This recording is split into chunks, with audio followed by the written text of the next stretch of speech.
नमस्कार दोस्तों, मैं हूं नवीन पाटीदार। वो आप देख रहे हैं वॉइस ऑफ एमपी। पिकअप में जिस तरीके से डोला चूरा मिला था और किस तरीके से खाई में जाकर पलटी खा गई थी, जिसके बाद ये पूरा मामला सामने आया था, जिसमें मुकेश प्रजापति जो निम्बाड़ा थाना क्षेत्र का रहने वाला तस्कर था, उसकी दर्दनाक मौत भी हो गई थी। उस मामले में अगर बात करें, जिस तरीके से खबरें छन छन के सामने आ रही थी कि मौके पर अफीम भी थी, साथ ही नकदी भी थी, और साथ ही अगर बात करें तो कोई गाड़ी पीछा भी कर रही थी। इस तरह की जानकारी निकल के सामने आ रही थी। सूत्रों के हवाले से अपुष्ट जानकारी थी, लेकिन जिस तरीके से जो सीसीटीवी फुटेज सामने आया, उससे एक बात तो साफ हो गई है कि जो पिकअप थी तस्कर की, उसके पीछे कार पीछा कर रही थी। अब बड़ा सवाल ये खड़ा होता है कि कौन सी सरकारी जो जांच एजेंसी की टीम थी वो इस पिकअप का पीछा कर रही थी। ये बड़ा एक सवाल खड़ा होता है। जिस तरीके से बात करें, जो मामला सामने आता है कि नौ तोरण खोर के समीप ये पूरा मामला सामने होता है, जहां पर पिकअप जो थी जिसके अंदर डोला चूरा भरा होता वो पलटी खा गई थी, जिसे मुकेश प्रजापति जो निम्बाड़ा का रहने वाला था उसकी दर्दनाक मौत हो गई थी। साथ ही अगर बात करें, इसमें एक बड़ा सवाल ये खड़ा होता है, जिस तरीके से जो सीसीटीवी फुटेज सामने आया उसमें दिख रहा है किस तरीके से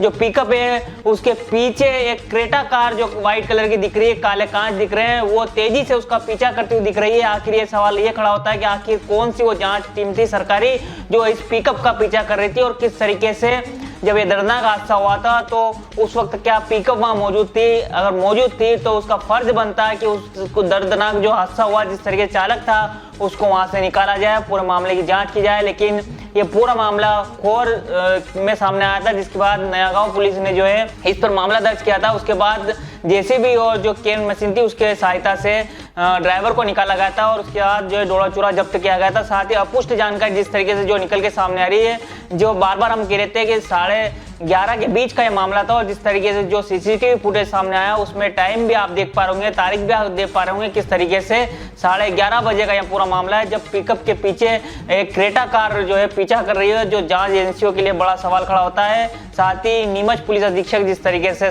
साफ छवि के हैं, वो लगातार इस मामले को तस्करों को लेकर जो है कार्रवाई कर रहे हैं। ऐसे में कौन सी जांच एजेंसी थी, कौन वो लोग थे, क्रेटा में सवार थे, कार में सवार थे जो इस पिकअप का पीछा कर रहे थे, क्या वो पुलिस कर्मी थे? नारकोटिक्स विंग के ऊपर भी सवाल खड़े हो रहे हैं। ये खबरें भी निकल के सामने आ रही है, लेकिन अपुष्ट जानकारी इसके ऊपर हम जो है मोहर नहीं लगाते। लेकिन जिस तरीके से सूत्रों के वाले जो खबरें निकल के सामने आ रही वो कहीं ना कहीं बड़े खड़े हो रहे हैं कि आखिर जब ये हादसा हुआ तो वो जो जिम्मेदार थे वो आखिर पिकअप को छोड़ के क्यों फरार हो गए। और जिस तरीके से कहा जा रहा है कि मौके पर अफीम भी थी, साथ ही नकदी भी थी, आखिर वो भी जांच का विषय है, इसकी पुष्टि हम नहीं करते हैं। लेकिन जिस तरीके से क्रेटा कार दिख रही है, अब एसपी साहब के लिए एक बड़ी मुसीबत ये है कि किन किन पुलिस कर्मियों के पास व्हाइट कलर की क्रेटा है जिसके काले कांच है। साथ ही अगर बात करें तो और किन नारकोटिक्स विंग अफसरों के पास क्रेटा कार है, ये एक जांच का विषय है। और साथ ही बड़ा सवाल ये खड़ा होता है कि आखिर तस्कर को गंभीर अवस्था में क्यों छोड़कर फरार हो गए। इस वक्त ये सबसे बड़ी जानकारी थी। सीसीटीवी फुटेज हम आपको दिखाते हैं किस तरीके से पिकअप के पीछे क्रेटा कार व्हाइट कलर की पीछा कर रही है।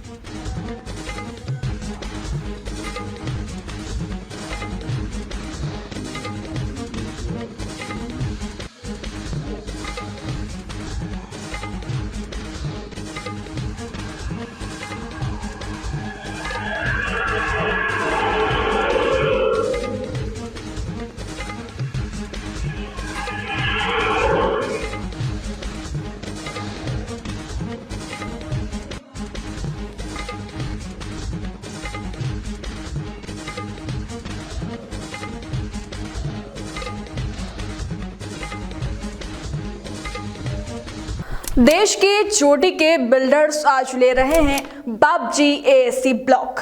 बापजी इंडस्ट्रियल प्राइवेट लिमिटेड से एएससी ब्लॉक बना देश के बिल्डर्स की पहली पसंद, क्योंकि मजबूती में कोई नहीं दूर दूर तक। हमने देश में पहली बार बनाया 5 MPa स्ट्रेंथ का ब्लॉक। देश की 20 लैबोरेटरी में टेस्टिंग के बाद निकली हर जगह 5 MPa स्ट्रेंथ। इसलिए कहते हैं बापजी एएससी ब्लॉक मजबूती स्टील सी। नीमच से गुना, उज्जैन, इंदौर, भोपाल, उदयपुर, बांसवाड़ा, अजमेर, बीकानेर तक बापजी एएससी ब्लॉक का बजा है डंका। Bapji industrial private limited, Jhanjharwada, Neemuch, Madhya Pradesh. Contact number 9238573652, 7869716052, 9589506052।